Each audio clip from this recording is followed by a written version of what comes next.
여기 도저히 믿기 힘든 두 가지의 죽음이 있습니다. 하나는 2025년 대한민국의 모니터 위에서 매일매일 반복되는 축제입니다. 단 4초. 한 남자가 절규하는 이 짧은 영상은 수천만 명에게 폭소를 선물하며 그를 영원히 고통받는 국민 고자라는 광대로 박제해버렸습니다. 그러나 시선을 돌려 빛바랜 흑백 사진 속 또 다른 죽음을 마주해 보십시오. 1971년 북한 평양. 아무도 찾아오지 않는 폐병동의 독방. 한때 조선의 그레고리 팩이라 불리며 경성과 평양을 뒤흔들었던 최고의 스타는 이념의 칼날에 찢겨 이름조차 지워진 채 피를 토하며 고독하게 생을 마감했습니다. 시명. 우리는 그를 인터넷 세상의 장난감으로 소비하지만 역사는 그를 시대의 광기에 희생된 가장 비극적인 예술가로 기록합니다. 도대체 어떤 잔인한 운명의 장난이기에 조국의 독립을 외치던 숭고한 배우를 반세기 뒤 세상에서 가장 우스꽝스러운 성불구자의 대명사로 만들어버린 것일까요? 오늘 우리는 웃음기를 거두고 그 4초의 비명 뒤에 숨겨진 47년의 처절한 침묵을 들어갑니다. 이것은 단순한 인터넷 밈에 관한 이야기가 아닙니다. 이것은 식민지와 분단, 전쟁과 숙청이라는 한국 현대사의 지옥도를 온몸으로 통과하다 산산이 부서진 어느 슬픈 영혼에게 바치는 뒤늦은 진홍곡입니다. 시계바늘을 아주 오래전으로 돌려봅니다. 20세기의 새벽이 밝아오던 무렵 한반도 북쪽의 고도 평양. 대동강 물안개가 피어오르는 그곳에서 시명의 이야기는 시작됩니다. 그의 본명과 정확한 출생 연도는 여전히 안개 속에 가려져 있습니다. 북한 당국이 그를 숙청하며 모든 공식 기록을 말소했기 때문입니다. 1908년 생설, 1910년 생설, 심지어 1924년 생설까지 분분하지만 당시 그와 함께 활동했던 원로 예술인들의 증언과 남아있는 흑백 사진 속의 모습을 종합해 볼 때 그는 1910년대 초중반 평안남도 평양 근교의 유복한 가정에서 태어났을 가능성이 높습니다. 당시 평양은 제2의 경성이라 불릴 만큼 번화했지만 동시에 식민지의 우울이 가장 짙게 깔린 도시였습니다. 거리에는 일본 순사들의 칼자루 부딪히는 소리가 들렸고 학교에서는 모국어 대신 일본어를 강요받았습니다. 소년 시명은 그 억압된 공기를 마시며 자랐습니다. 그러나 억압은 역설적으로 탈출구에 대한 갈망을 키우는 법입니다. 소년에게 유일한 해방구는 이야기였습니다. 동네 장터에 들어선 가설 무대, 변사의 현란한 목소리에 울고 우는 사람들의 모습. 어린 시명은 그 풍경 속에서 알 수 없는 전율을 느꼈습니다. 자신이 무대 위에 서서 수많은 사람의 감정을 쥐락펴락하는 상상. 그것은 암울한 식민지 소년이 꿀 수 있는 가장 화려하고 위험한 꿈이었습니다. 그는 타고난 배우였습니다. 사춘기를 지나며 훤칠하게 자란 키, 서구적인 이목구비, 그리고 무엇보다 동굴처럼 깊고 울림이 큰 목소리는 주변 사람들의 시선을 사로잡기에 충분했습니다. 훗날 사람들이 그를 두고 조선의 그레고리 팩이라 칭송하게 되는 그 압도적인 비주얼은 이미 10대 시절부터 완성되어 있었습니다. 당시 연극은 단순한 오락거리가 아니었습니다. 영화가 아직 대중화되기 전, 그리고 라디오조차 귀했던 시절, 연극은 민중의 아픔을 어루만지고 시대의 모순을 고발하는 가장 강력한 매체이자 지식인들의 전유물이었습니다. 1930년대 청년이 된 시명은 평양을 떠나 경성의 연극 무대에 도전장을 내밉니다. 당시 경성의 연극계는 동양 극장을 중심으로 한 대중적인 신파극과 해외 유학파 지식인들이 주도하는 사실주의 연극으로 양분되어 있었습니다. 눈물 없이는 볼 수 없는 통속적인 신파극이 대중의 사랑을 독차지하고 있었지만 혈기 넘치는 청년 시명의 눈은 더 높은 곳을 향하고 있었습니다. 그는 단순히 관객을 울리는 광대가 되고 싶지 않았습니다. 그는 인간 내면의 진실을 파헤치고 사회의 부조리를 고발하는 진짜 예술을 하고 싶었습니다. 그는 극단 고엽과 아랑 등을 거치며 치열하게 연기를 연마했습니다. 당시 극단 선배들의 회고에 따르면 심영은 연습벌레였습니다. 그는 자신의 발성을 완벽하게 만들기 위해 인왕산 바위 위에서 피를 토할 때까지 소리를 질렀고 대본이 널널해질 때까지 캐릭터를 분석했습니다. 그의 연기 스타일은 당시로서는 파격적이었습니다. 과장된 몸짓과 억양으로 감정을 강요하는 기존의 심파조 연기에서 벗어나 절제된 표정과 묵직한 대사 처리로 관객의 심연을 파고드는 그의 연기는 경성 연극계에 신선한 충격을 던졌습니다. 무대 위에서 심영이 독백을 시작하면 소란스럽던 객석은 찬물을 끼얹은 듯 조용해졌습니다. 그의 목소리에는 설명하기 힘든 마력이 있었습니다. 슬픔을 억누르는 듯한 저음, 분노를 터뜨릴 때의 파괴력. 관객들은 그의 눈빛에서 식민지 조선의 슬픔을 보았고 그의 목소리에서 잃어버린 나라의 울분을 느꼈습니다. 1930년대 후반, 그는 이미 연극계에 떠오르는 샛별을 넘어 확고한 스타의 반열에 오르고 있었습니다. 여성 팬들은 극장 앞에서 그의 얼굴을 한 번이라도 보기 위해 장사진을 쳤고 연극 평론가들은 조선 연극의 미래를 짊어질 제목이라며 찬사를 아끼지 않았습니다. 하지만 이 시기 조선의 예술가들이 걷는 길은 결코 꽃길이 아니었습니다. 일제의 침략 전쟁이 본격화되면서 문화계에 대한 탄압과 회유는 날로 교묘하고 악랄해졌습니다.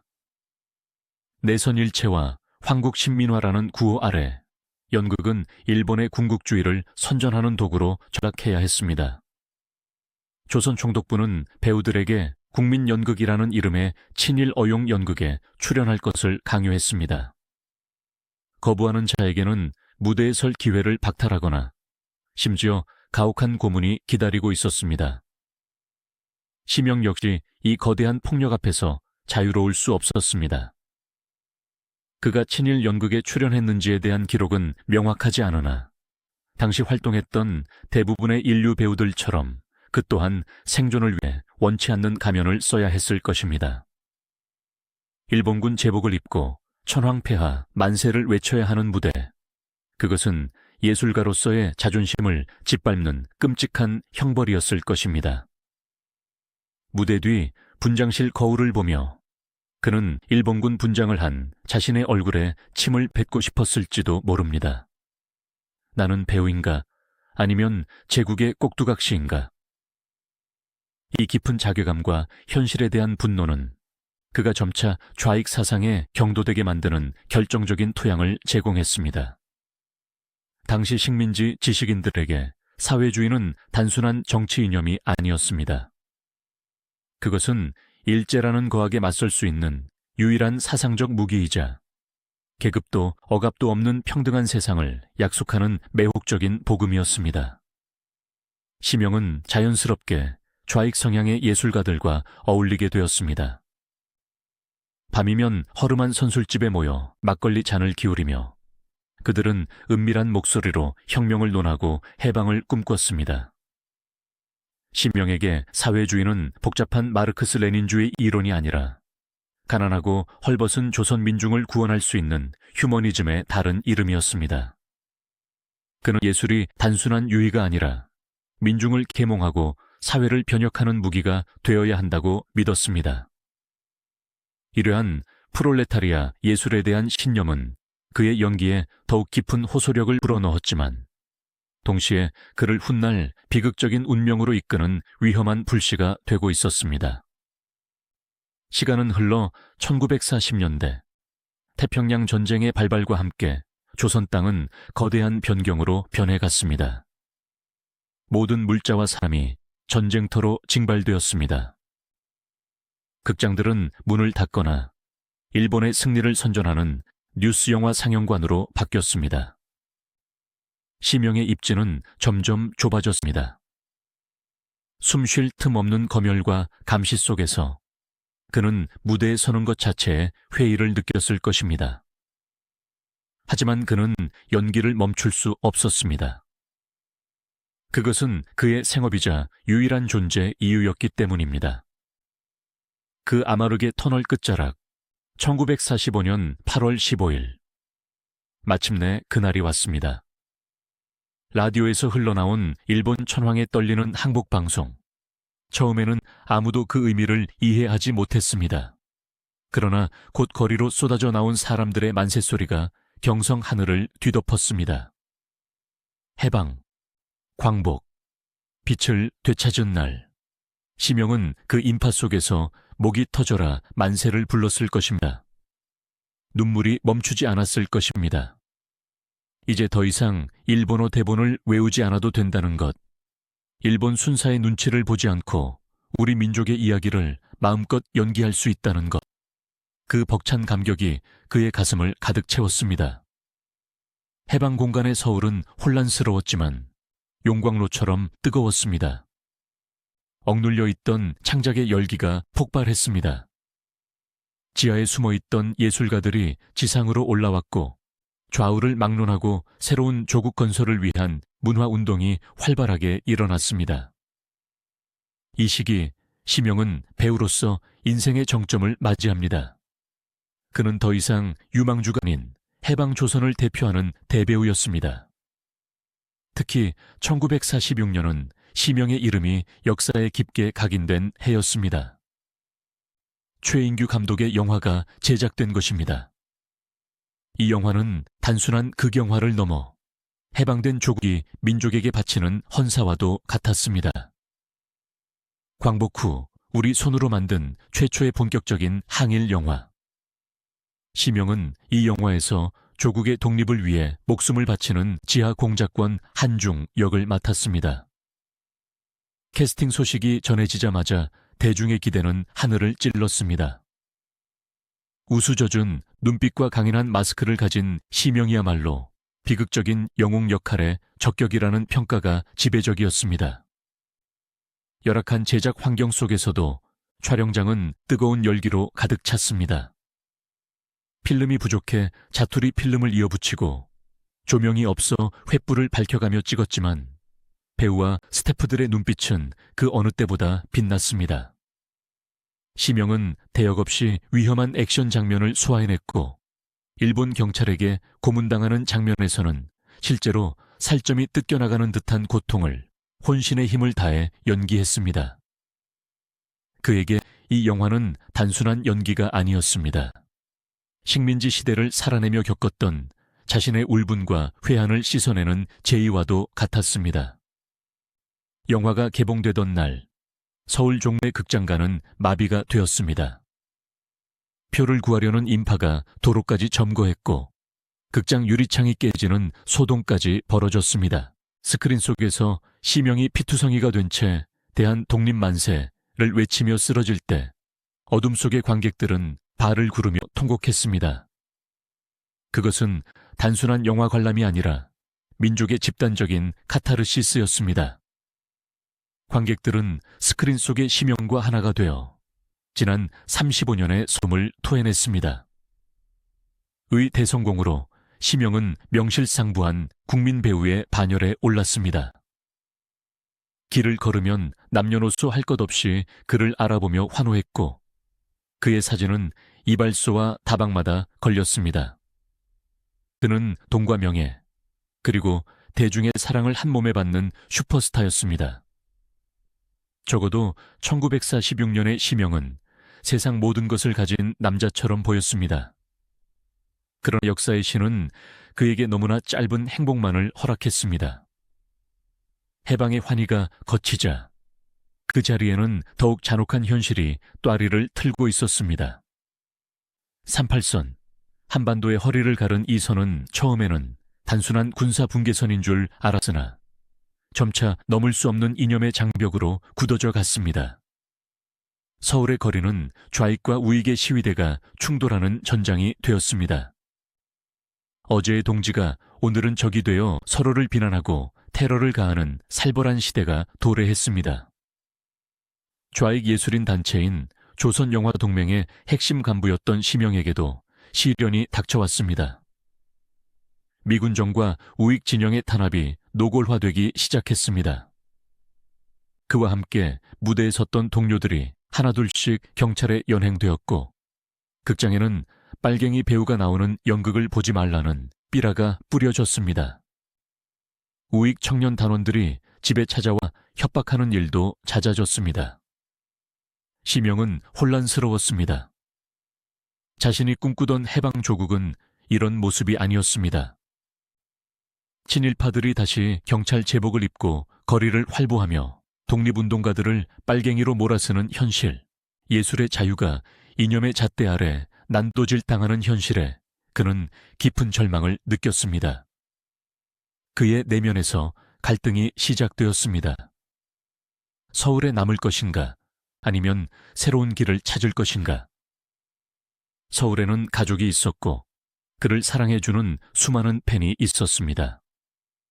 하지만 이곳에서 예술가로서의 양심을 지키며 살아가기란 점점 불가능해 보였습니다. 언제 체포될지 모른다는 불안감은 그의 목을 조여왔습니다. 반면 38선 너머 북쪽에서는 전혀 다른 소문이 들려왔습니다. 평양에서는 예술가들을 인민의 영혼을 만드는 기사라 부르며 극진히 대우해 준다는 이야기, 친일파가 척결되고 노동자와 농민이 주인이 되는 세상이 만들어지고 있다는 이야기. 그 소문들은 고뇌하는 심영에게 달콤한 유혹으로 다가왔습니다. 그러던 1947년 운명적인 제안이 그를 찾아옵니다. 북한 최초의 예술영화 촬영을 위해 평양으로 와달라는 은밀한 연락이었습니다. 이것은 단순한 초청장이 아니라 돌아오지 못할 강을 건너라는 역사의 손짓이었습니다.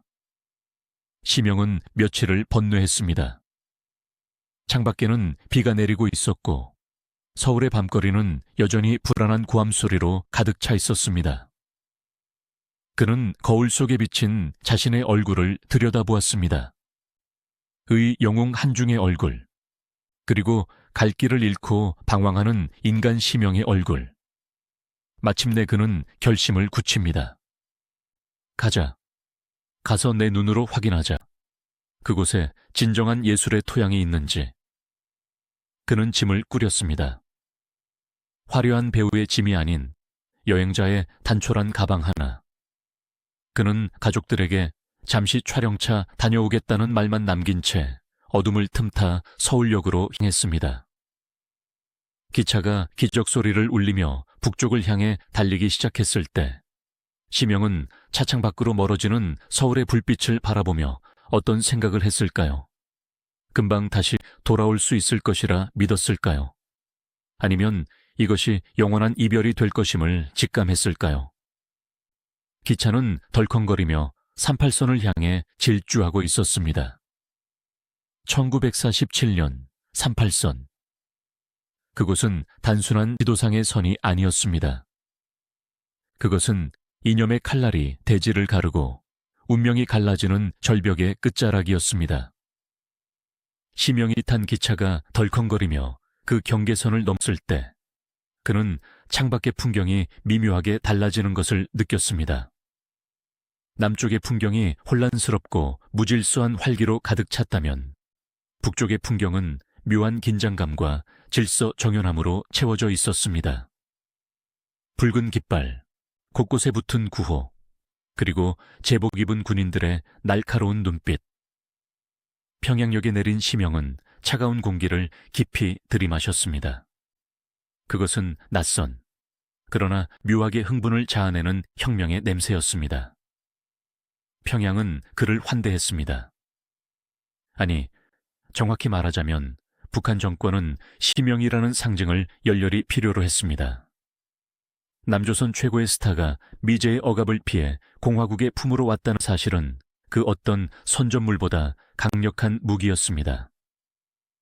북한의 문화예술 간부들은 역에 마중 나와 그를 귀빈으로 모셨습니다. 숙소는 깨끗했고 식탁은 풍성했습니다.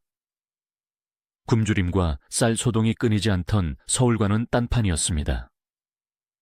시명은 그 풍요로움이 체제의 우월성을 증명하는 것이라 믿었습니다.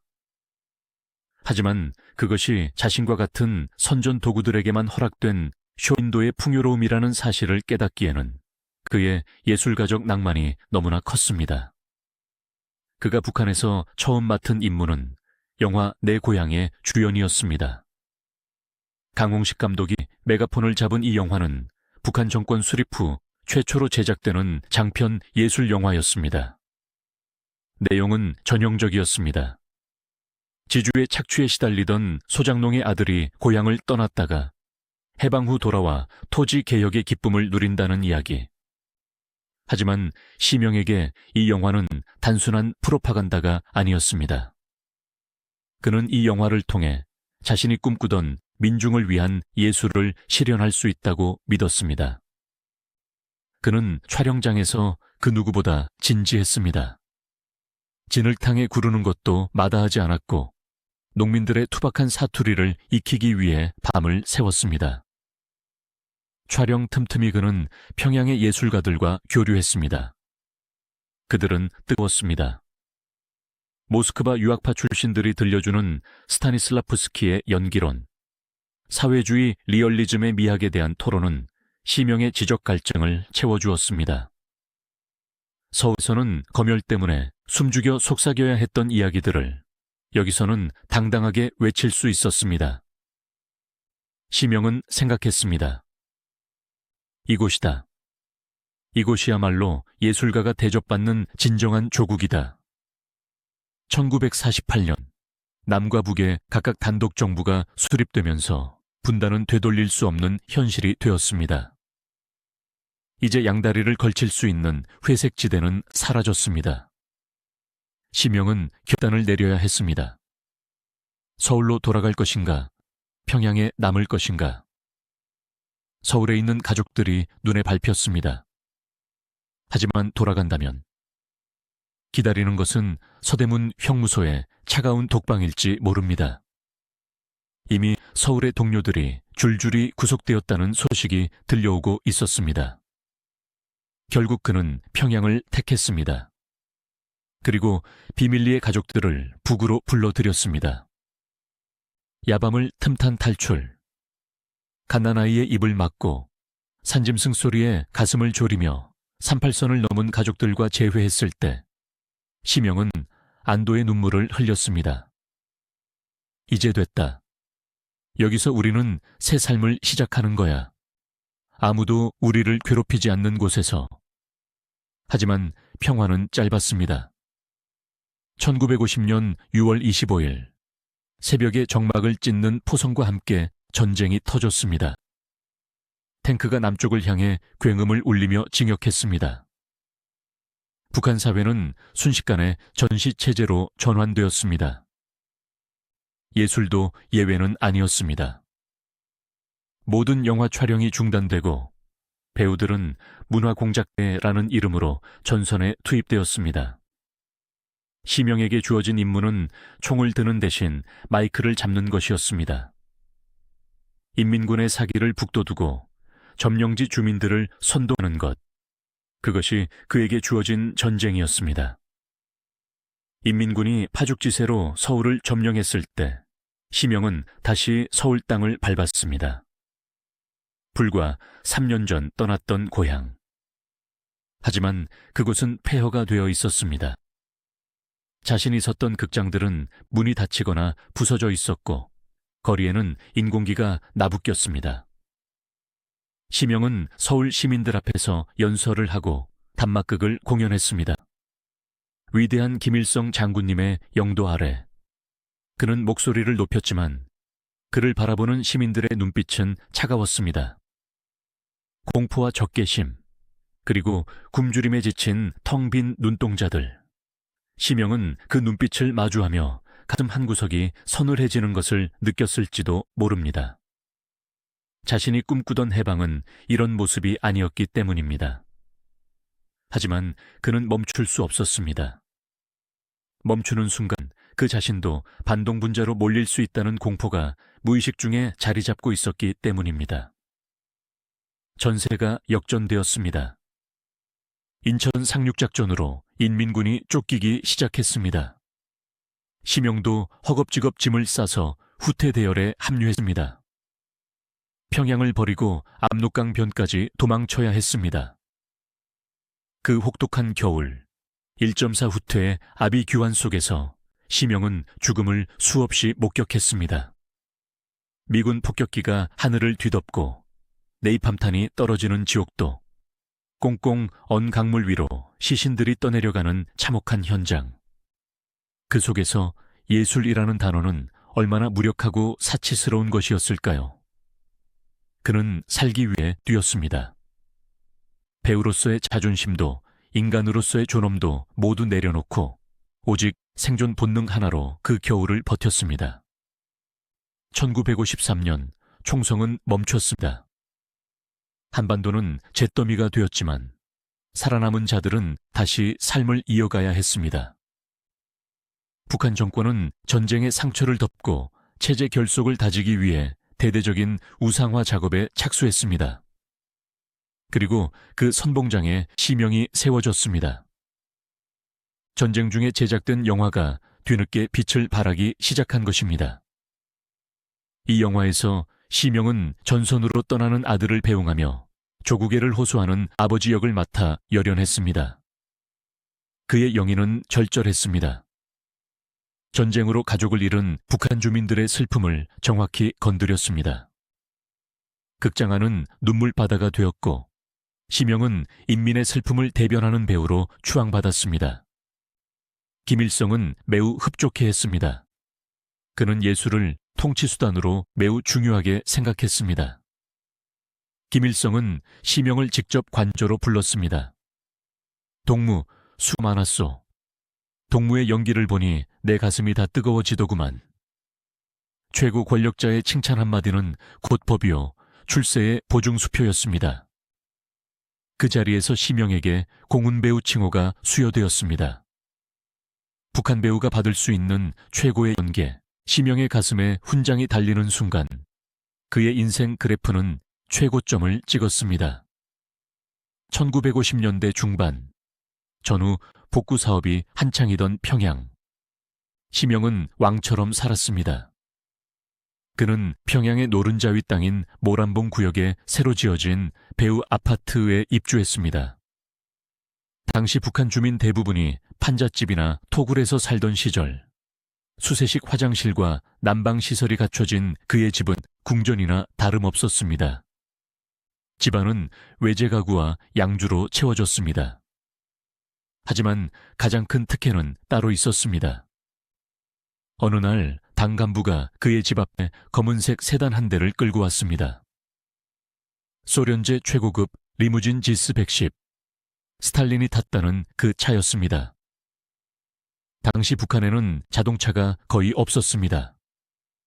장관급 간부들도 겨우 관용차를 얻어 타던 시절, 일개 배우에게 개인 전용 승용차가 지급된 것입니다. 운전기사까지 배정되었습니다. 시명이 뒷좌석에 앉아 평양 거리를 달릴 때면 사람들은 경외심 어린 눈으로 쳐보았습니다. 그는 창문을 내리고 우아하게 손을 흔들어 주었습니다. 마치 할리우드 스타가 된 기분이었습니다. 그는 평양 연극영화대학의 교수로 임용되어 후학들을 가르쳤습니다. 강단에 선 그는 열정적이었습니다. 영인은 가짜를 진짜처럼 흉내내는 기술이 아니다. 캐릭터의 영혼 속으로 들어가는 것이다. 학생들은 그의 한마디 한마디를 받아 적으며 존경의 눈빛을 보냈습니다. 그는 조선영화인동맹의 위원장직을 맡아 북한 영화계의 행정을 좌지우지하기도 했습니다. 권력과 명예, 그리고 부, 시명은 모든 것을 가졌습니다. 그는 생각했을 것입니다. 내 선택은 옳았어. 남조선에 남았다면 이런 호사를 누릴 수 있었겠어. 위대한 수령님 덕분이야. 그는 진심으로 김일성을 존경하고 따랐을 것입니다. 자신을 알아봐주고 대우해주는 권력자에게 충성하는 것, 그것이 인간의 본능이니까요. 하지만 그는 간과하고 있었습니다. 독재자의 총애란 언제든 변할 수 있는 변덕스러운 날씨와 같다는 것을, 그리고 자신이 딛고 서 있는 그 화려한 무대가 사실은 살얼음판이라는 것을. 그에게는 치명적인 약점이 있었습니다. 바로 출신 성분이었습니다. 그는 평양 태생이긴 했지만 해방 후 활동 기반이 서울이었고 월북한 남조선 출신이었습니다. 북한 권력층 내부에서 그는 뼛속까지 붉은 성골이 아닌 필요에 의해 영입된 이방인이었습니다. 전쟁 직후 북한 내부에서는 피해 숙청바람이 불기 시작했습니다. 전쟁 실패의 책임을 누군가에게 돌려야 했기 때문입니다. 그 희생양은 남로당 출신들이었습니다. 박헌영, 이승엽 등 한때 북한 정권의 2인자, 3인자였던 거물들이 미제의 간첩이라는 터무니없는 누명을 쓰고 처형당했습니다. 시명은 그들과 직접적인 정치적 연관은 없었지만 같은 남쪽 물을 먹었다는 이유만으로 잠재적인 감시 대상이 되었습니다. 1955년, 1956년으로 넘어가면서 분위기는 더욱 험악해졌습니다. 소련에서 스탈린 격하 운동이 일어나자 이에 고무된 북한 내 반대파들이 김일성의 1인 독재를 비판하고 나섰습니다. 소위 8월 종파 사건입니다. 김일성은 경로했습니다. 그는 이참에 자신의 권력에 티끌만큼이라도 위협이 되거나 거슬리는 세력은 모조리 뿌리 뽑기로 작정했습니다. 집중지도 사업이라는 명목해 전 주민에 대한 사상 검증이 시작되었습니다.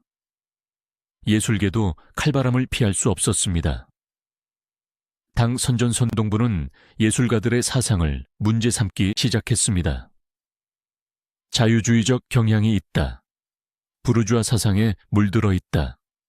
과거 남조선 시절의 향수를 버리지 못했다. 기준은 모호했고 적용은 가혹했습니다. 시명에게도 경고등이 켜졌습니다. 그가 평소 술자리에서 했던 농담들, 연기 지도를 하면서 했던 서구 영화의 기법을 배워야 한다는 발언들이 모두 반당 행위로 둔갑하여 보고되었습니다. 어느 날 촬영장 감독이 시명에게 다가와 곤란한 표정으로 말했습니다. 동무, 이번 씬은 좀 수정해야겠어. 위에서 지시가 내려왔는데 동무의 표정이 너무 뭐랄까 퇴폐적이라나? 시명은 어이가 없었습니다. 퇴폐적이라니? 슬픔을 표현한 것뿐인데. 그가 항변했지만 소용없었습니다. 그의 분량은 점점 줄어들었습니다. 그가 출연하기로 예정되었던 영화들이 갑자기 취소되거나 배역이 다른 배우로 교체되었습니다. 불길한 징조는 집 안으로까지 침투했습니다. 어느 날 퇴근해보니 집에 도청장치가 설치된 것 같은 흔적이 발견되었습니다. 전화기 잡음이 심해졌고 집 주변을 서성이는 낯선 남자들이 목격되었습니다.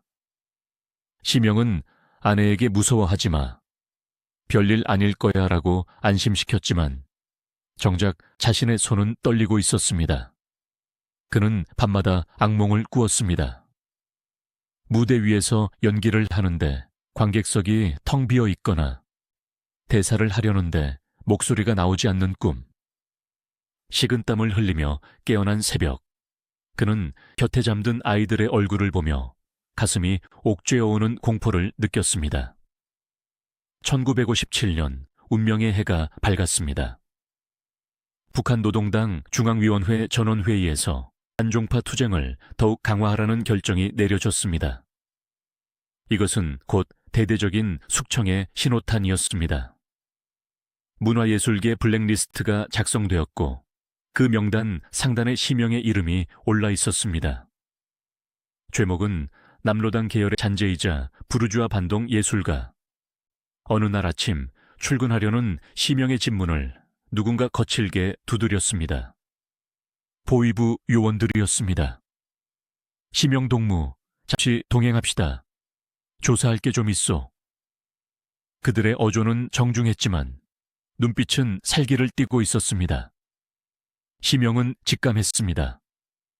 올 것이 왔구나. 그는 옷매무새를 다듬고 떨고 있는 아내의 어깨를 한번 감싸준 뒤 집을 나섰습니다. 그날 아침의 햇살이 유난히 눈부셨던 것을 그는 평생 잊지 못했을 것입니다. 그것이 그가 인민배우로서 누린 마지막 자유의 햇살이었기 때문입니다. 조사는 가혹했습니다. 어두운 취조실, 눈을 찌르는 백열등. 동무는 1946년 서울에서 미군 장교와 만난 적이 있지. 무슨 이야기를 나눴나? 박헌영의 지령을 받고 월북한 것 아닌가? 영화 내 고향에서 지주 역할을 할 때 은근히 지주를 동정적으로 묘사했지. 그게 바로 반혁명적 태도야. 말도 안 되는 질문들이 쏟아졌습니다. 과거의 모든 행적이 왜곡되고 조작되었습니다. 시명이 그건 사실이 아닙니다. 저는 당을 위해 충성했습니다. 라고 외칠 때마다 돌아오는 것은 욕설과 구타였습니다. 이 바둑놈, 아직도 정신을 못 차렸구나. 며칠, 아니 몇 주가 지났는지 모릅니다. 시명이 풀려나 집으로 돌아왔을 때 그는 반송장이 되어 있었습니다. 하지만 더 끔찍한 것은 그 다음이었습니다. 그에게 내려진 처분은 사형이나 수용소행이 아니었습니다. 칭호 박탈과 추방. 그것은 사회적 사형 선고였습니다. 공훈배우 칭호가 회수되었고 수직에서 파면되었습니다. 그리고 평양에서 나가라는 명령이 떨어졌습니다. 시명이 짐을 싸던 날, 아파트 단지 사람들은 모두 창문을 닫고 커튼을 쳤습니다. 어제까지만 해도 선생님 하며 굽신거리던 이웃들이었습니다. 그 잔인한 침묵 속에서 시명은 인간에 대한 깊은 환멸을 느꼈을 것입니다. 그가 애지중지하던 지스 승용차는 이미 당에서 압수해간 뒤였습니다. 트럭 짐칸에 짐짝처럼 실린 시명 가족. 아이들은 영문도 모른 채 울음을 터뜨렸고 아내는 망연자실한 표정으로 허공을 응시했습니다. 트럭이 평양 시내를 벗어날 때 시명은 뒤를 돌아보지 않았습니다. 아니, 볼 수가 없었습니다. 눈물이 앞을 가려 아무것도 보이지 않았기 때문입니다. 화려했던 10년, 꿈 같았던 영광의 시대는 그렇게 허무하게 막을 내렸습니다. 트럭은 북쪽으로, 더 북쪽으로 달렸습니다. 포장도로가 끝나고 비포장 산길이 나타났습니다. 흙먼지가 날리는 길을 덜컹거리며 갈 때마다 시명의 심장도 덜컹거렸습니다. 어디로 가는 것인가? 우리의 종착역은 어디인가? 함경남도 어느 깊은 상골, 지도에도 잘 나오지 않는 탄광마을. 그곳이 그들의 새로운 보금자리, 아니 유배지였습니다. 차에서 내리자마자 훅 끼쳐오는 석탄 냄새와 냉기. 마을 사람들의 표정은 낯설고 경계심이 가득했습니다. 시명에게 배정된 집은 쓸어가는 흙집이었습니다. 천장엔 거미줄이 쳐져 있고 바닥은 냉골이었습니다. 여기가 우리가 살 곳인가? 아내가 주저앉아 통곡했습니다. 시명은 아무 말도 할 수 없었습니다. 그저 멍하니 먼 산을 바라볼 뿐이었습니다. 산꼭대기에는 아직 녹지 않은 눈이 하얗게 쌓여 있었습니다. 저 눈처럼 자신의 인생도 꽁꽁 얼어붙어 영원히 녹지 않을 것 같다는 불길한 예감이 그를 감쌌습니다. 다음 날부터 바로 노동이 시작되었습니다. 배우의 섬세한 손에는 무거운 곡괭이가 쥐어졌습니다. 갱도 입구는 괴물의 입처럼 검게 입을 벌리고 있었습니다. 들어가라. 작업 반장의 고함 소리에 시명은 머뭇거리며 발을 떼었습니다. 어둡고 습한 지하 수백 미터, 그곳은 지상과는 또 다른 세상이었습니다. 숨을 쉴 때마다 검은 가루가 폐부 깊숙이 박히는 곳. 그곳에서 시명은 석탄을 캐야 했습니다. 한때 셰익스피어의 햄릿을 연기하며 죽느냐 사느냐.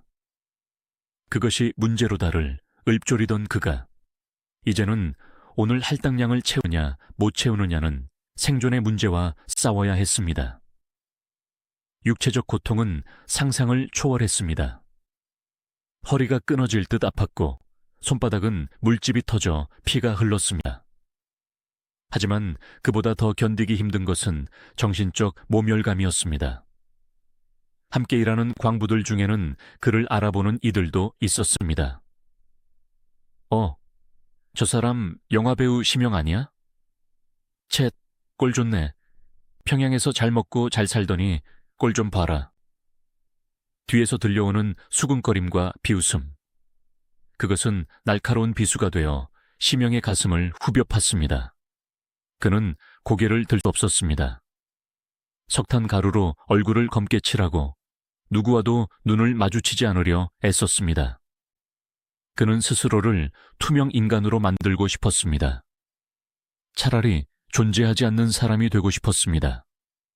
세월은 잔인하게 흘렀습니다. 1년, 2년, 탄광에서의 시간은 멈춘 듯 더디게 흘렀지만 심영의 몸은 빠르게 늙어갔습니다. 기침이 잦아졌습니다. 처음에는 단순한 감기인 줄 알았지만 기침을 할 때마다 가슴 깊은 곳에서 쇳소리가 났습니다. 진폐증의 초기 증상이었습니다. 거기다 영양실조까지 겹쳐 그의 몰골은 말이 아니게 변해갔습니다. 빛나던 눈동자는 탁해졌고 풍성했던 머리숱은 듬성듬성 빠졌습니다. 거울 속에 비친 늙고 병든 노인. 그가 바로 한때 조선 최고의 미남이라 불렸던 심영이었습니다. 1960년대 초 북한 정권은 유화 정책의 일환으로 일부 숙청된 예술가들을 복권시키거나 평양으로 불러들이기도 했습니다. 심영에게도 잠시 희망의 빛이 비치는 듯했습니다. 병세가 악화되어 더 이상 객내 노동을 할 수 없게 되자 당국은 그를 평양 인근으로 거주지를 옮겨주었습니다. 하지만 그것은 완전한 복권이 아니었습니다. 여전히 감시 대상이었고 무대에 설 기회는 주어지지 않았습니다. 평양으로 돌아온 그는 유령처럼 살았습니다. 옛 동료들을 찾아가 볼 용기조차 없었습니다. 그들이 자신을 외면할 것이 뻔했기 때문입니다. 그리고 무엇보다 초라하게 망가진 자신의 모습을 보여주고 싶지 않은 자존심이 남아 있었습니다. 이 시기 그는 집안에 칩거하며 글을 썼다고 합니다. 그것이 일기였는지 아니면 발표되지 못할 희곡이었는지는 알 수 없습니다. 그저 몽당 연필을 꾹꾹 눌렀으며 마음속에 응어리진 하늘 종이 위에 토해냈을 것입니다. 나는 죄인이 아니다. 나는 예수를 사랑했을 뿐이다. 조국을 사랑했을 뿐이다. 쓰고 지우기를 반복하며 그는 스스로를 변론하고 위로했을 것입니다. 그 종이 조각들마저 훗날 압수되거나 불태워져 전해지지 않는다는 사실이 더욱 안타까울 뿐입니다. 가정불화도 극에 달했습니다. 자식들은 성장하면서 자신들의 처지를 비관했습니다. 아버지가 종파분자라는 사실 때문에 상급 학교 진학도 좋은 직장 배치도 막혀버린 현실. 그 원망의 화살은 병든 아버지를 향했습니다.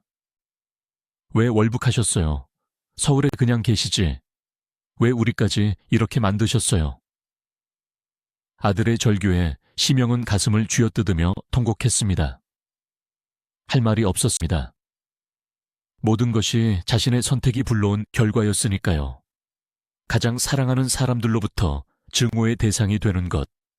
그것은 지옥 중에서도 가장 고통스러운 지옥이었습니다. 1960년대 후반, 심영의 건강은 돌이킬 수 없는 지경에 이르렀습니다. 결핵균이 폐를 갉아먹어 숨쉬는 것조차 힘겨웠습니다. 그는 밤마다 피를 토했습니다. 방바닥에 붉은 선혈이 낭자할 때마다 그는 자신의 생명이 얼마 남지 않았음을 직감했습니다. 병원에 가고 싶어도 돈이 없었고 숙청된 자를 받아주는 병원도 없었습니다. 그는 집에서 민간요법에 의지해 하루하루를 연명했습니다. 아내가 구해온 약초를 다려 마시며 그는 천장을 바라보고 멍하니 누워 있었습니다. 천장 무늬가 마치 영화 스크린처럼 보였을까요? 그 위로 자신의 지난 날들이 파노라마처럼 스쳐 지나갔습니다. 남쪽에서의 화려했던 대비, 북쪽에서의 영광, 그리고 추락. 인생이라는 연극은 너무나 길고 고통스러웠습니다. 이제 막을 내리고 싶다. 그는 죽음을 갈망했습니다. 죽음만이 이 고통을 끝낼 수 있는 유일한 안식처처럼 느껴졌습니다. 그리고 1971년 운명의 시간이 다가왔습니다. 병세가 위독해지자 당국은 마지못해 그를 평양의 한 병원에 입원시켰습니다. 치료 목적이라기보다는 전염병 확산을 막고 관리하기 위한 격리 조치였습니다. 6인실 병동, 구석진 침대. 그곳이 대배우 시명의 마지막 무대였습니다. 1971년 평양의 가을은 유난히 스산했습니다. 병원 창밖으로 보이는 플라타너스 잎들이 힘없이 떨어져 뒹굴던 그 계절, 6인실 병동의 구석진 침대 위에서 시명의 생명력은 촛불처럼 가물거리고 있었습니다. 옆 침대의 환자들은 그가 누구인지 몰랐습니다. 그저 밤새도록 기침을 해대며 잠을 설치게 만드는 귀찮은 늙은이, 혹은 가끔 헛소리처럼 알 수 없는 대사를 중얼거리는 미치광이로만 여겼을 뿐입니다. 간호사들조차 그에게 말을 걸지 않았습니다. 차트에 적힌 시명이라는 이름 옆에는 아마도 그를 주위에서 감시하라는, 혹은 특별한 처치를 하지 말라는 붉은 표식이 있었을지도 모릅니다. 그는 철저하게 고립되어 있었습니다. 물리적으로는 사람들 사이에 있었지만 사회적으로는 이미 격리된 섬이었습니다. 결핵균은 잔인했습니다. 그의 폐를 구멍 숭숭 뚫린 벌집처럼 만들어 놓았습니다. 숨을 들이마실 때마다 찢어지는 듯한 통증이 가슴을 후벼 팠고, 내뱉을 때는 썩은 피 냄새가 났습니다. 한때 그토록 우렁차고 맑아서 조선의 그레고리 팩이라 불렸던 그 명품 목소리는 이제 쇳소리가 섞인 거친 가래 끓는 소리로 변해 있었습니다. 그는 말을 잃어버렸습니다. 아니, 할 말이 없었을 것입니다. 누구에게 무엇을 말하겠습니까? 아내에게? 미안하다는 말조차 사치였습니다. 자식들에게? 그들의 인생을 망친 아비로서 유구무원이었습니다. 세상에게? 자신을 버린 세상에 대고 원망해봤자 돌아오는 것은 메아리 없는 침묵뿐이었습니다. 의식이 혼미해지는 순간마다 그는 환각을 보았을 것입니다. 병실 천장의 얼룩이 거대한 스크린으로 변하고 그 위로 자신의 젊은 날이 상영되었습니다.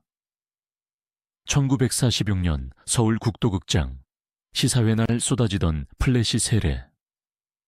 한중 동지, 만세를 외치던 관객들의 눈물. 1951년 평양, 김일성에게 훈장을 받으며 느꼈던 그 뜨거운 전율. 그리고 1958년 차가운 강풍이 몰아치던 탄광촌의 밤. 영광과 오욕, 환희와 절망이 뒤섞인 필름이 끊임없이 돌아갔습니다. 어디서부터 잘못된 것일까? 그는 수천 번, 수만 번 스스로를 자책했을 것입니다. 38선을 넘던 그 밤, 발길을 돌렸어야 했을까? 아니면 차라리 일제시대의 연극을 하지 말고 평범한 장사꾼으로 살았어야 했을까? 후회는 늦었고 답은 없었습니다. 임종이 임박했음을 알리는 거친 호흡, 소위 임종호흡이 시작되었습니다. 꺽 넘어가는 숨소리. 하지만 그의 손을 잡아줄 사람은 아무도 없었습니다. 아내조차 병원비와 생활고, 그리고 당국의 눈치 때문에 병상을 지키지 못했을 가능성이 큽니다. 혹은 연락조차 받지 못했을 수도 있습니다. 시명은 혼자였습니다. 완벽하게 혼자였습니다. 무대 위에서 수많은 조명을 받으며 죽음을 연기했던 대배우가 정작 자신의 진짜 죽음 앞에서는 관객 한 명 없이, 조명 하나 없이 칠흑 같은 어둠 속에서 퇴장해야 했습니다. 마지막 순간 그의 눈동자에 맺혔던 것은 무엇이었을까요? 눈물이었을까요? 아니면 세상에 대한 마지막 저주였을까요? 심영의 고개가 힘없이 옆으로 떨구어졌습니다. 1971년의 어느 날, 시각미상, 심영, 향년 47세. 한국 영화사의 한 페이지를 장식했던 별이 평양의 초라한 병실에서 소리 소문 없이 떨어졌습니다. 의사가 와서 형식적으로 사망을 확인하고 흰 천을 얼굴 위로 덮었습니다. 그것으로 끝이었습니다. 비극은 죽음 이후에 더 집요하게 그를 괴롭혔습니다. 보통의 경우라면 장례를 치르고 조문객을 받고 묘지를 썼겠지만 반당 종파분자에게 그런 절차는 허락되지 않았습니다. 북한 당국은 시신을 신속하게 처리했습니다. 가족들이 시신을 인도받아 장례를 치렀다는 기록은 어디에도 없습니다. 탈북 예술인들의 증언에 따르면 숙청된 예술가들의 시신은 대부분 화장터로 직행하여 한 줌의 재로 사라지거나 무연고 묘지에 대충 매장되어 흔적도 없이 사라진다고 합니다. 심영도 예외는 아니었을 것입니다. 유골함조차 남지 않았습니다. 묘비도 없습니다. 대한민국 영화사, 아니 한반도 예술사에 굵직한 족적을 남긴 인물이지만 그를 추모할 수 있는 공간은 지구상 어디에도 존재하지 않게 된 것입니다. 이것은 고대 로마의 형벌인 기록 말소형보다 더 잔혹했습니다. 로마인들은 적어도 기록을 지울 뿐 무덤까지 파헤치지는 않았지만 20세기의 독재 정권은 한 인간의 물성을 완전히 소멸시켜 버렸습니다. 심영은 연기처럼 사라졌습니다. 문자 그대로 연기가 되어 평양의 하늘로 흩어졌습니다. 그가 죽은 뒤 북한 당국은 역사책과 영화 필름에서 그를 지우는 작업에 더욱 박차를 가했습니다. 그가 주연을 맡았던 영화 내 고향의 필름은 난도질 당했습니다. 심영이 등장하는 장면은 모조리 삭제되거나 다른 장면으로 대체됐습니다. 도저히 삭제할 수 없는 풀샷에서는 그의 얼굴을 검게 칠하거나 흐릿하게 뭉개버렸습니다. 영화의 엔딩 크레딧, 주연 배우의 이름이 올라가야 할 자리는 텅 비워두거나 아예 크레딧 자체를 잘라버렸습니다. 평양연극영화대학의 도서관에 보관되어 있던 그의 저서와 강의록들은 수거되어 불태워졌습니다. 학생들에게는 심영이라는 반동의 영인은 썩어빠진 부르주아의 전형이니 절대 본받지 말라는 교육이 내려졌습니다. 후배 배우들은 술자리에서조차 그의 이름을 올리는 것을 금기시했습니다. 그 사람 이야기 꺼내지 마. 재수험부터 심영은 공포의 대명사이자 실패한 인생의 표본이 되었습니다. 그렇게 북한에서 심영은 존재하지 않았던 사람이 되어갔습니다. 남한에서의 상황도 별반 다르지 않았습니다. 분단과 전쟁, 그리고 이어진 반공 이데올로기의 강화 속에서 월북 예술가들은 금지된 존재였습니다. 그들의 이름은 방송에서 언급될 수 없었고 그들이 출연한 영화는 상영 금지 처분을 받았습니다. 1970년대, 80년대 고도 성장의 시기를 거치며 남한 사람들은 과거를 잊고 미래를 향해 뛰었습니다. 컬러 텔레비전이 보급되고 올림픽이 열리고 새로운 스타들이 탄생하는 동안 흑백 시대의 배우 심영을 기억하는 사람은 극히 드문 노년층 뿐이었습니다. 그들마저도 그 키 크고 잘생긴 배우, 북한 가서 잘 먹고 잘 산다더구만, 나쁜 놈 하며 혀를 찰 뿐이었습니다. 남과 북 두 조국 모두가 그를 버렸습니다. 그는 역사의 틈새에 끼어 질식해버린 미아가 되었습니다. 완전한 망각. 그것이 심영의 영원한 안식이 될 줄 알았습니다. 적어도 2002년까지는 말입니다. 21세기가 되었습니다. 월드컵의 함성이 대한민국을 뒤덮었던 2002년 SBS에서는 대하 드라마를 방영했습니다. 저돌적인 주먹 김두한의 일대기를 다룬 이 드라마는 최고 시청률 57%를 기록하며 신드롬을 일으켰습니다. 드라마의 작가는 해방 공간의 혼란상을 묘사하기 위해 당시 실존 인물이었던 좌익 연극인 심영을 극중 등장인물로 소환했습니다. 물론 드라마 속 심영은 실제 심영과는 거리가 멀었습니다. 실제 심영이 진지하고 고뇌하는 지식인풍의 배우였다면 드라마 속 심영은 기회주의적이고 비열하며 다소 우스꽝스러운 악역으로 각색되었습니다. 이 역할을 맡은 배우 김영인 씨는 특유의 굵은 목소리와 과장된 표정 연기로 캐릭터에 생명력을 불어넣었습니다. 그리고 운명의 64화. 김두한의 부하들에게 피격당해 병원에 입원한 심영이 의사로부터 청천벽력 같은 소식을 듣는 장면이 방영되었습니다. 의사, 총알이 영 좋지 않은 곳에 맞았습니다. 심영, 그게 무슨 소리요? 의사, 하필이면 총알이 단단한 곳을 뚫고 지나가서 아래쪽에 감각이 전혀 없으니 앞으로 성관계를 할 수가 없다는 것이요. 심영, 뭐요? 이보시오. 의사 양반. 아유, 의사, 안정을 취하세요. 흥분하면 다시 출혈을 할 수 있어요. 심영, 성관계라니, 내가 고자라니. 이게 무슨 소리야? 에이, 고자라니. 내가 고자라니. 할칼칼칼. 이 장면은 방영 당시에도 큰 화제가 되었지만 진짜 폭발은 몇 년 뒤 인터넷 세상에서 일어났습니다. 2006년, 2007년 무렵 DC 인사이드 등 인터넷 커뮤니티에서 네티즌들이 이 장면을 발굴해낸 것입니다. 절망적인 상황과 대비되는 심영의 코믹하고도 처절한 표정, 그리고 성우처럼 쩌렁쩌렁한 발성은 네티즌들의 창작 욕구를 자극했습니다. 합성 영상들이 쏟아져 나오기 시작했습니다. 처음에는 단순한 대사 패러디였지만 곧이어 심영물이라는 독자적인 장르가 탄생했습니다.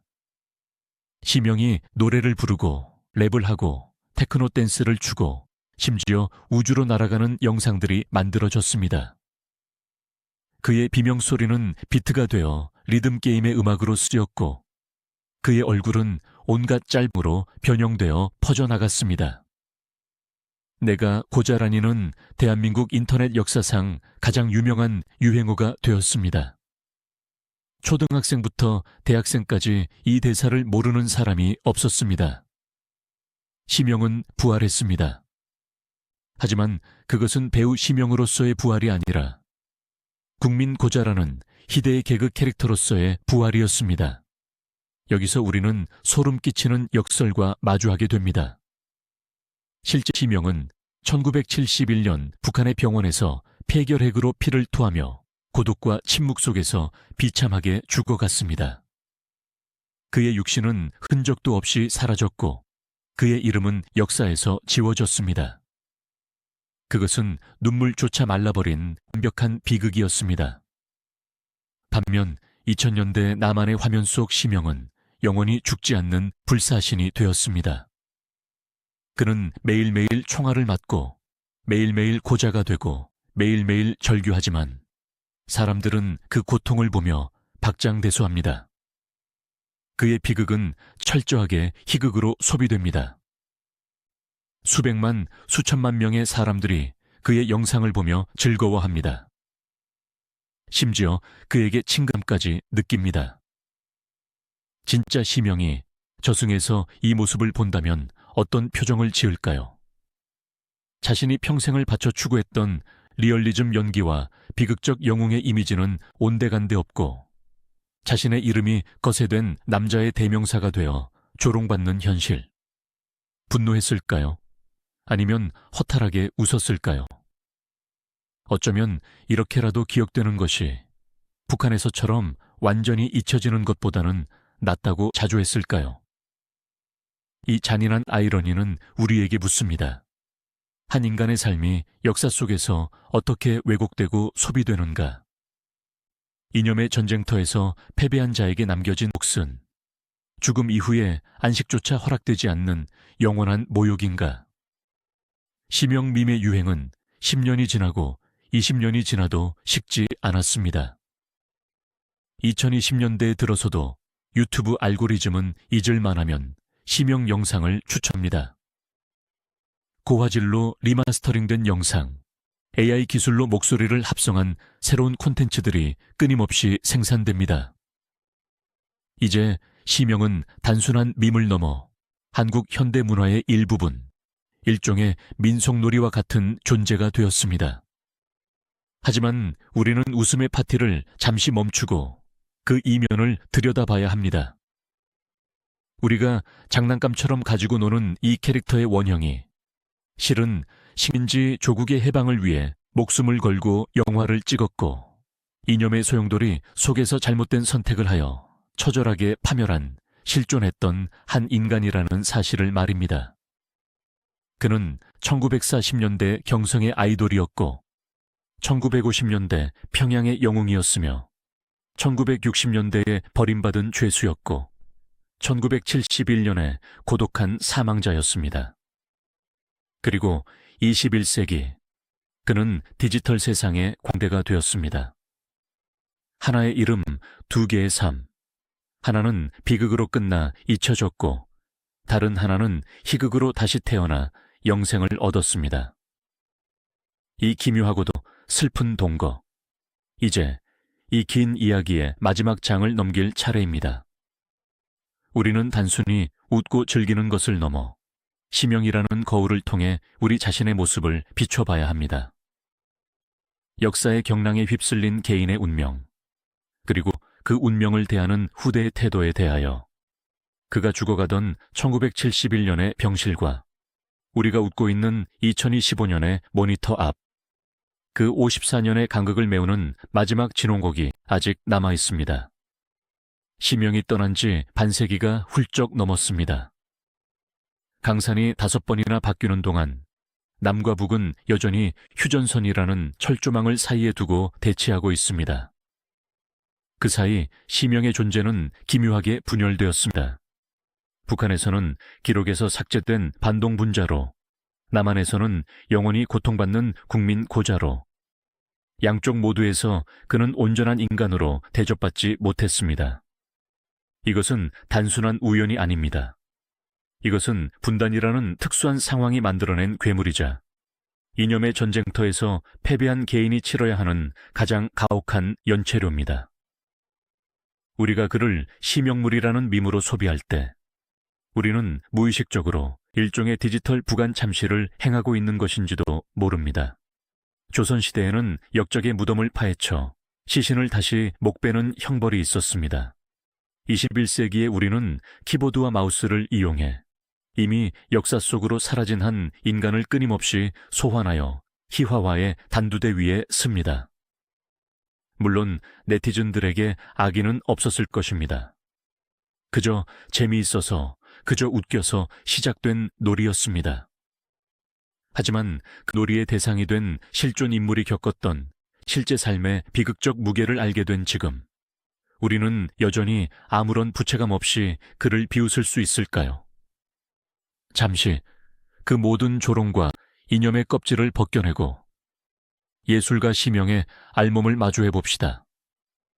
만약 그가 1947년 38선을 넘지 않고 서울에 남았더라면 한국 영화사는 어떻게 바뀌었을까요?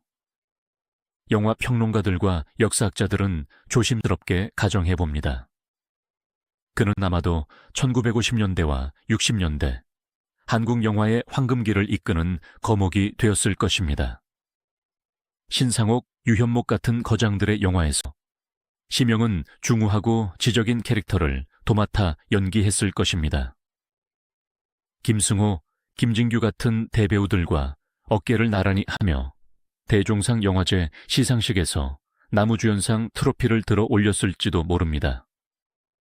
그리고 1971년 그가 병마로 세상을 떠났다면 대한민국은 그를 영원한 스타로 추모하며 그의 이름을 딴 영화관을 짓거나 그의 일대기를 다룬 다큐멘터리를 제작했을 것입니다.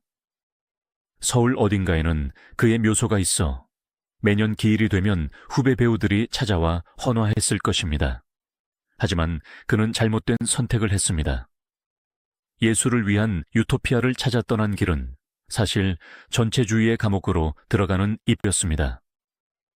그는 자신의 재능이 정치를 이길 수 있다고 믿었던 순진한 나르시시스트였고 그 오만의 대가는 파멸이었습니다. 북한이라는 사회는 예술가의 영혼을 연료로 태워 체제를 유지하는 용광로였습니다.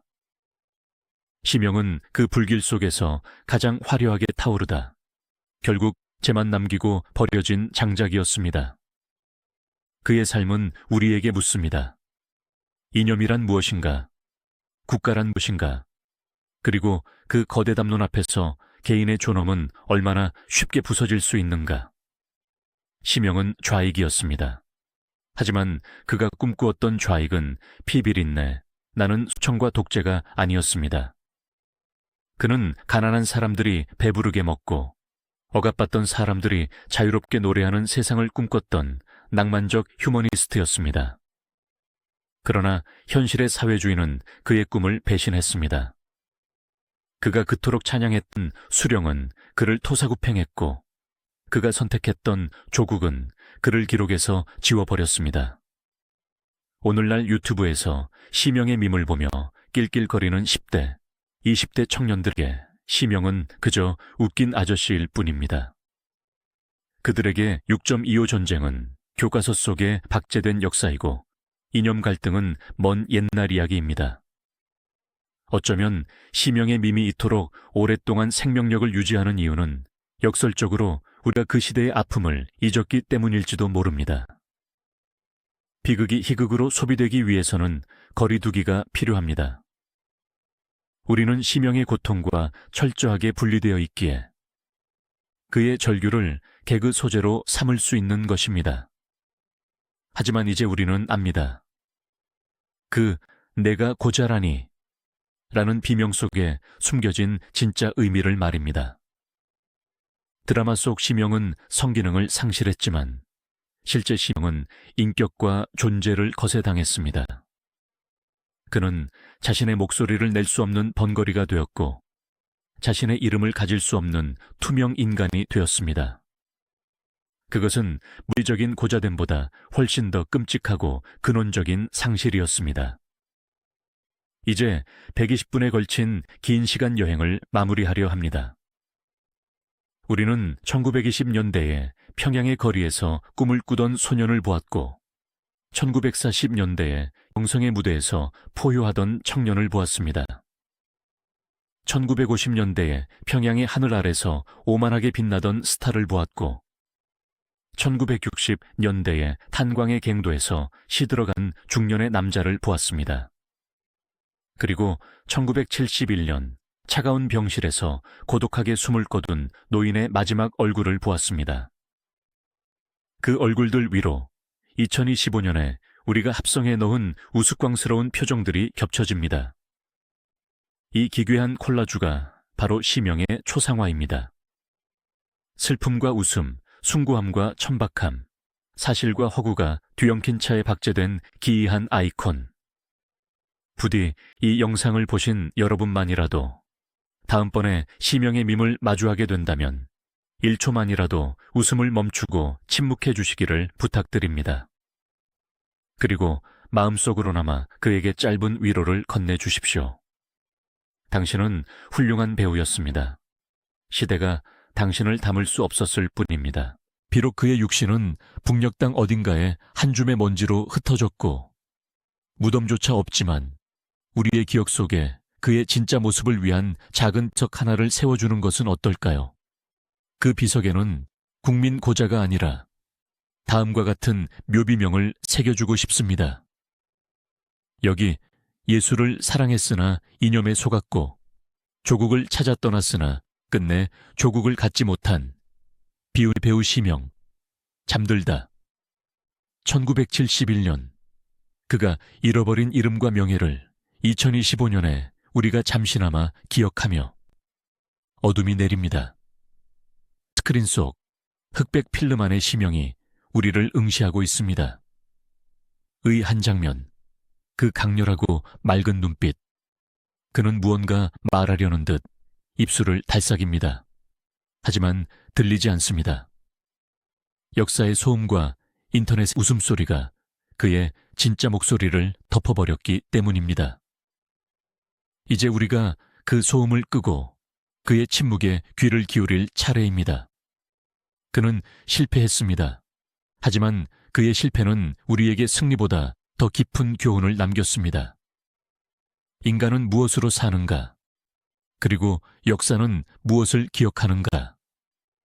시명이라는 거울은 그 질문을 21세기를 살아가는 우리 모두에게 되돌려주고 있습니다.